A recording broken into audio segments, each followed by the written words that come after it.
नमस्कार प्रिय साथियों, आज मैं आपसे बात करना चाहता हूँ कि वर्षा ऋतु में हम अपने स्वास्थ्य का ध्यान किस प्रकार रखें।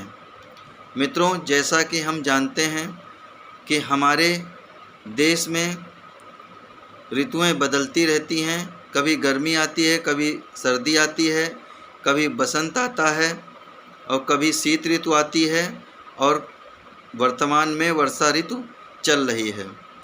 तो मित्रों, इसी के अनुसार हमारा खान पान व रहन सहन होना चाहिए और हर ऋतु की अपनी अपनी विशेषता है तथा अपनी अपनी सावधानियां भी हैं। मित्रों, हम जैसा कि जानते हैं कि वर्तमान समय में बहुत हमें सतर्क रहने की ज़रूरत है। मौसम सक्रिय हो गया है, जगह जगह पर बारिश होती है और यह वर्षा हमारे लिए बड़ी ही फलदायी होती है, क्योंकि वर्षा ऋतु में तमाम सारे वृक्ष और फसलें इनको पानी मिलता है, जिससे कि धरती पर हरियाली आती है। इसी के साथ साथ मित्रों, हमें कुछ स्वास्थ्य से संबंधित सावधानियां भी अपनानी पड़ती हैं, क्योंकि मित्रों वर्षा ऋतु में अधिकतर हमें संक्रमण की संभावना होती है, जो कि हमें तमाम सारे विषाणुओं, जीवाणुओं, कवक तथा कीड़े मकोड़ों के द्वारा होते हैं। मित्रों, इस मौसम में जैसे मलेरिया है या अन्य बीमारियां हैं, वो होने की तीव्र संभावना रहती है और ये बीमारियां जैसे कि डायरिया इत्यादि है या किसी का अन्य स्वास्थ्य खराब हो जाता है, तो इन बीमारियों से किस प्रकार हमें छुटकारा मिल सकता है। मित्रों, ये हमें विशेष रूप से सावधानीपूर्वक ध्यान रखकर कार्य करने की ज़रूरत है। मित्रों, वैसे कोरोना काल चल रहा है और अभी देश में कोरोना का संक्रमण समाप्त नहीं हुआ है और उसी के साथ साथ मैं आपको यह यहाँ पर चेताना चाहता हूँ कि यदि शरीर में किसी प्रकार की हमारे बीमारी पैदा हो गई, जो मौसमी बीमारी होती है, तो उससे हमारी इम्यूनिटी कमज़ोर हो जाती है, यानी कि हमारी रोग प्रतिरोधक क्षमता कम हो जाती है।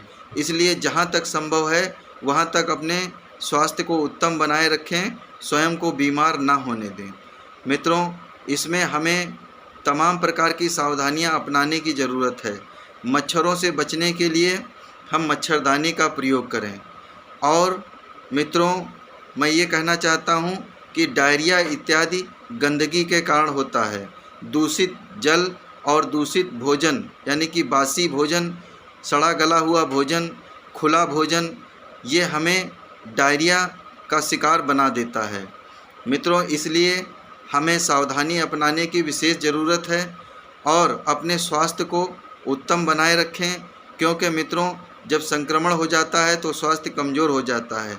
विशेषकर घर का बना ही भोजन प्रयोग करें और जो साथी अपना भोजन से व्यवसाय करते हैं, भोजन से संबंधित, तो मेरा उन मित्रों से कहना है कि आप अपने व्यवसाय को स्वच्छता व सुविधा के साथ करें, क्योंकि मित्रों देखिए, आपका व्यवसाय तभी चल पाएगा जब आपके भोजन से लोगों का स्वास्थ्य उत्तम बना रहेगा और लोगों का स्वास्थ्य तभी उत्तम बन पाएगा जब आपके पास साफ़ सफाई होगी, साफ़ सफाई से संबंधित सावधानियां होंगी।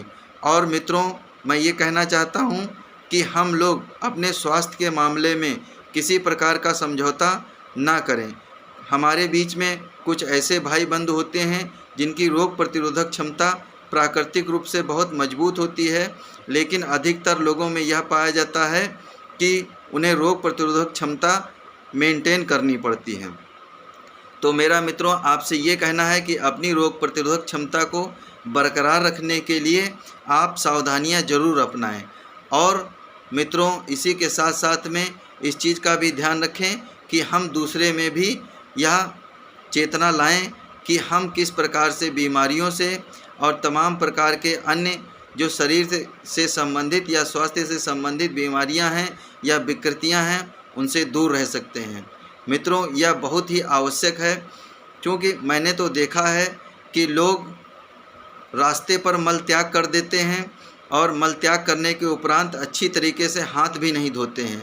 बड़ा ही दुख होता है कि हम इस वैज्ञानिक युग में जी रहे हैं और हम लोग तमाम प्रकार से यदि चाहें तो अपने शरीर को स्वास्थ्य से संबंधित नियम व संयम अपना करके बीमार ही नहीं होने दें, क्योंकि मित्रों देखिए, बीमार शरीर बहुत ही दुख देता है, जीवन का सुख चला जाता है। इसलिए सावधानियां अपनाएं और स्वस्थ रहें और मैं आशा करता हूं कि आप सभी का स्वास्थ्य मंगल हो और आप सभी लोगों के घर में खुशियां आएँ। बच्चों के संदर्भ में हम लोग विशेष सावधानियां अपनाएं, क्योंकि बच्चे बहुत जल्दी संक्रमित हो जाते हैं तमाम प्रकार से रोगों से, तथा वृद्ध भी बहुत जल्दी संक्रमित हो जाते हैं क्योंकि उनकी रोग प्रतिरोधक क्षमता बहुत कम होती है।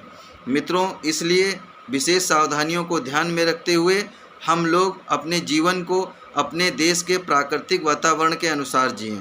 मित्रों, देखा जाता है कि लोग सांप्रदायिक भावना से ग्रस्त होकर के क्या करते हैं, जीवन का वर्णन करने लग जाते हैं। मित्रों, ये यहाँ पर हम बहुत बड़ी भूल करते हैं।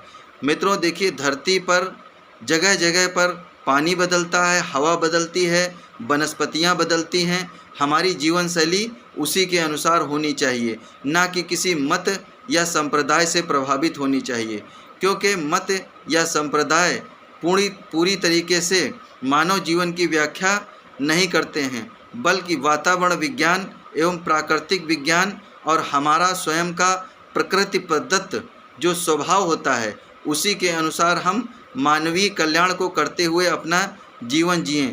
तमाम प्रकार के लोगों ने भ्रम फैला रखे हैं, इन भ्रमों से दूर रहने की ज़रूरत है। मिथ्या में ना फंसें, बल्कि तथ्य के अनुसार अपना जीवन जिएं। और जो इस प्रकार के भ्रामक सामग्री को फैलाते हैं, कृपया उनसे आप ये कहिए कि हम अपना जीवन प्रकृति के अनुसार जिएं, वातावरण के अनुसार जिएं या किसी मत या संप्रदाय के अनुसार जिएं। और मित्रों, मैं यहाँ पर ये भी कहना चाहता हूँ, हमारे कुछ भाई बंधु ऐसे होते हैं, उन्हें जो पसंद होता है उसी के अनुसार दूसरे से भी अपेक्षा करते हैं कि आप भी ऐसे रहें। तो मित्रों देखिए, मैं आपसे बात कहना चाहता हूँ, प्रकृति ने प्रत्येक व्यक्ति का स्वभाव अलग अलग दिया है। आप अपने ही घर में अपने भाई बंधु, माता पिता, भाई बहन सबको देख लीजिए, सबका अलग अलग सोच होती है और अलग अलग चिंतन व मंथन होता है। इसलिए व्यक्तिगत तौर पर मैं आपसे कहना चाहता हूं कि वैयक्तिक भिन्नता को ध्यान में रखकर ही अपना विचार तथा सुझाव प्रस्तुत करें, क्योंकि हम अपने विचार किसी पर थोप नहीं सकते हैं। और यदि प्रकृति का दिया हुआ स्वभाव आपने किसी से छीनने का प्रयास किया तो उसका जीवन बिगड़ जाता है। इसलिए मित्रों, अपनी ज़िंदगी अपने स्वभाव के अनुसार, अपने वातावरण के अनुसार, अपने परिवेश के अनुसार जिएं।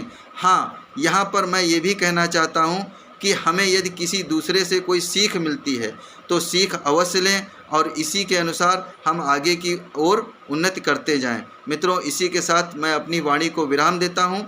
आप सभी को बहुत बहुत धन्यवाद व साधुवाद।